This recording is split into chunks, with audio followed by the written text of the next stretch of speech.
মমতা ব্যানার্জি তিনি সবচেয়ে ভালো জানেন যে জগদীপ ধনখড় সুস্থ না অসুস্থ।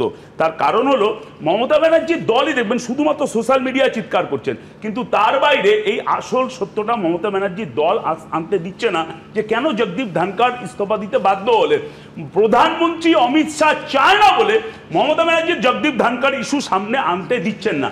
আবার দেখেছি আমরা না, আচ্ছা কি ইন্টারেস্টিং, তোমরাই আমি বলছি ডিসেম্বর মাসে অপসারণ চেয়েছিলে আর 7 মাস আগে, এখন তোমরা বলছো কেন তাকে সরে যেতে হলো। ধনখড় ধোয়া তুলসী পাতা নয়, কিন্তু যেভাবে ওনাকে ইস্তফা দিতে বাধ্য করা হচ্ছে এটা দেশের সংবিধান গণতন্ত্রের পক্ষে। আমি লাস্ট পয়েন্ট যে এই জগদীপ ধনখড়ের সঙ্গে আমরা পশ্চিমবাংলায় কুস্তি দেখেছি।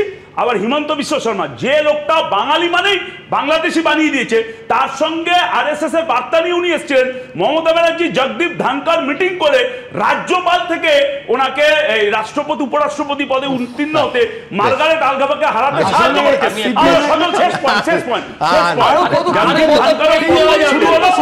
আমি শেষ করি, তুমি যে ইস্যুগুলো বললে ইলেকশন কমিশন তাতেই তো আসতে হবে। ধনখড়ের পতন শুরু হলো, হিমন্ত বিশ্ব শর্মা মমতা ব্যানার্জি কিন্তু বাকি আছে, পাপ বাপকেও ছাড়ে না।